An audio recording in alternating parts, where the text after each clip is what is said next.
Hello everybody, welcome to the channel. This is Rob, and what you're looking at is a progressive trance track that I've been working on. This is the subject of a series of videos that I think we're on part 5. And this video I will do a mix down, because up until this point I've been doing everything in headphones and I've been EQing and adding reverb and compressing and all the other things you do with mixing, panning, level in headphones. And so what I wanted to do today is just do a studio monitor, a real bona fide mix. And what that's going to entail is my doing a few things that are a little bit different from videos in the past. I will be switching to mono. Cool. I will also be switching to mono and panning for a short period of time to one speaker, so that I'm listening true mono out of one speaker. And the way you get that is you have utility plugins like Logic has this gain plugin. And when you turn it on, I have it set to mono on. And so when I turn the plugin on, you will have true mono, which means it will have the sum of the middle signal and the stereo signal all summed together into one mono signal. And then that signal will be placed on the left and the right. So it doesn't matter how you balance it, which is what this is. This is not true panning. This is balance. This turns up the right, and while simultaneously turning down the left. So some of your voices that you have panned left will disappear if you balance right. But if you're in true mono, if you mono first and then pan, then you can have true mono out of one speaker. So that's kind of interesting little point with mixing that I think that would be worthwhile to use if you're mixing, because the reason I'm going to do mix in mono is that you get a different perspective of the levels of your mix, and so that's why I'm going to do that. Now I do have a pretty good phantom image between the two speakers, but to get true mono, it's good to have it coming out of one speaker. And for those of you on headphones, you probably won't like it, so you can just skip ahead. I'm not going to be doing it a very high percentage of the video. It's just to get things set in the mix to my liking. All right, another thing that I've done is, because you viewers out there will notice I don't have the limiter on. It's going to be turned off. So I've added a little bit of gain here. In fact, I'm going to take that down a little bit, because as we go on, the levels may vary, and we may get some actual clipping here. So I'll keep an eye on that. Another thing that I have here is I have a pre-mix reference. So this is basically a bounce down at the same level of the track with this exact same state of the mix that the track is in right now. So what I'm going to do is I'm going to play that for you, and I'm also going to show you what mono is going to sound like, and then panned all the way right mono. Then I'm going to quickly dive into some housekeeping on the vocals, and I'm going to do some colorizing on the tracks, and then I'll be back to talk to you real quick and tell you what I'm going to do when we get into the actual mix. All right? So I'm going to mute the microphone right now, because if I don't mute the microphone, you'll have a Logic signal and then a delayed signal coming through the microphone because of system latency, and so we can't do that.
Okay, so this little chop right here, the one with the dual right there, that has to be turned down. So I'm going to turn that down about 2.5 to 3 dB.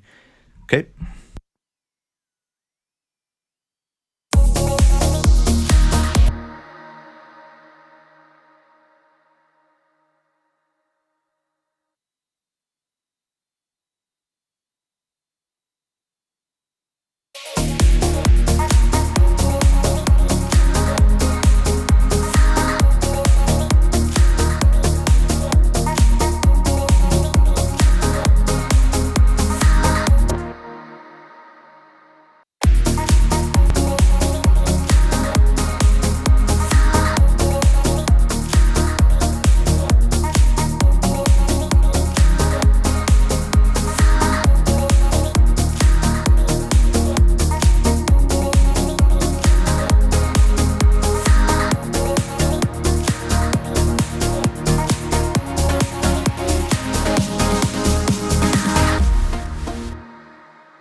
Okay, so I have some colorization in there so that I can bounce around here. Hopefully I can remember which color is which. Nice. These orange right here, this is all of the kind of bass parts. The dark orange is kind of the effect bass. The basic bass of the main bass would be the brighter orange. The burnt orange is going to be the effects. These are all the drums, including the kick. Then down here, the plucks are dark blue, leads are purple, vocal chops, pink, strings, green, and then all of the effects and atmosphere, what have you, kind of this blue-green. So what I'm going to do when I get into this mix is start with the kick, solo the kick, and then bring in, actually we got a filter kick here too, that I will have to deal with, and you'll see how I do that. Then bring in all of the drum parts. And really going for level, and if there's something that I think needs to be brighter in the context of the entire mix, then I'll handle it in whichever way I feel appropriate. So I'm just going to basically dig into this. It's going to be a lengthy process. Hopefully it won't be 2 parts. I don't think it will be. So, and I'll edit down some of the dead space so that I can try to jam it all in one published video. Alrighty, so here we go.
Okay, I just wanted to break in here, and there is a bass part in here that I had eliminated, that I accidentally unmuted, that was problematic, that really, it created strange sounds in the track, and I just muted it.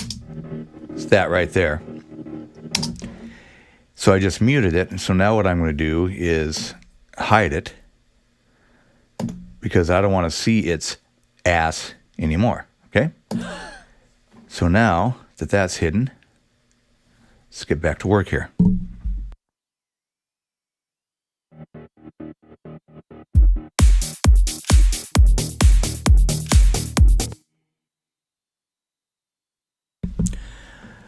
Yeah, it might help if I mute it too.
Okay, so right there, I kind of had the feeling that in the mix everything was wide. Both the leads and the plucks were wide, so I took this one pluck part right here and kind of narrowed down the stereo image, made it more down the center. Let's play that again.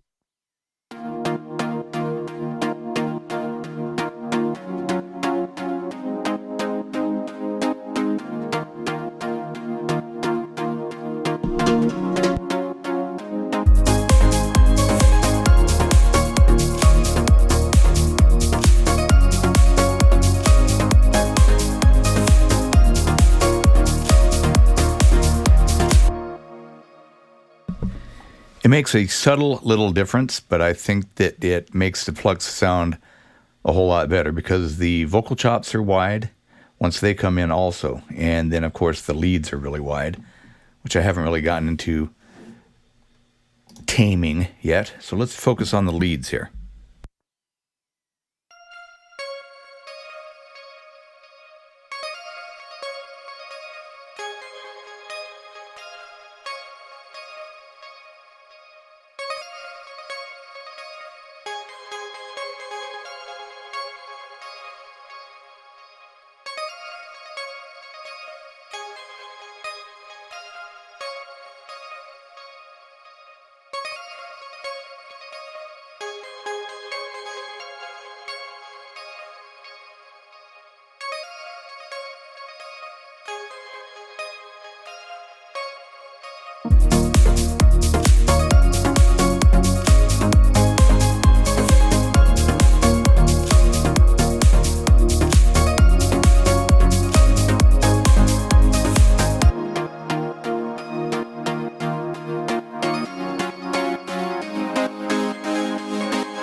Okay, so the highs seem to be a little bit high, so, and that would be like the hi-hats. So let's go back to this part here. Well, let's just loop this right here. Alrighty.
Okay, so that is kind of what I would call a mix down. Obviously, I would keep polishing and polishing and polishing, coming back to it with fresh ears and adding a little bit more slight polish and a little bit more slight polish, little adjustments here and there. But one other thing that's going to happen to this track is that I had a consultation with another producer the other day, and he suggested a few changes structurally, like getting rid of this right here where basically the plucks wind down. He doesn't think that's necessary, and this guy's a pretty well-known guy. And then the breakdown he said switch it up so that it gets into the musical idea quicker, and then there's kind of like a build-up in place of take out some of the music that kind of takes a little bit too long to develop and make a longer breakdown. And then in the drop, or make a longer build, and then in the drop, go to a kind of a more layered intro to some of the elements. So that'll be episode 6. The track will be done on episode 6. And thank you for being patient with this mix down episode. I actually had to go back because I left my microphone on, and the dreaded double hit took place. And hopefully when I go back and play this back, there's no other spots that I forgot. But let's play it back now. Let's A-B it between the reference before we began and then afterwards. Let's see if there's any difference here.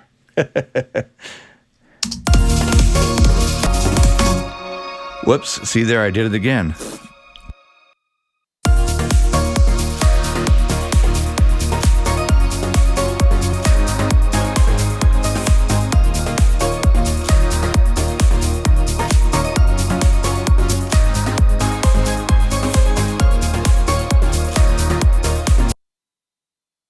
Okay, so I think that made a pretty decent improvement right there. Booyah! And so hopefully I'll go back, and I think it sounds bigger and more open now. Probably had something to do with the treatment that I gave some of the two parts that were fighting with each other, which was the lead and the plucks. And then a couple of other adjustments that I made in there to kind of give things a little bit more sparkle where I thought they needed a little more sparkle. So yeah, I think that made a difference. And if you want to be notified for the next episode, which will be the restructure of the arrangement, and then all of the final polish will be done, I'll go over a little bit of that, what I did there, and we'll have a finished track. So just hit that subscribe button and the little bell, and you'll be notified of that. And also, if you like this video, hit that thumbs up. It helps other people find my, new people find my channel. And it's greatly appreciated when you do that. Alrighty, so that's it for right now, and thank you very much for watching.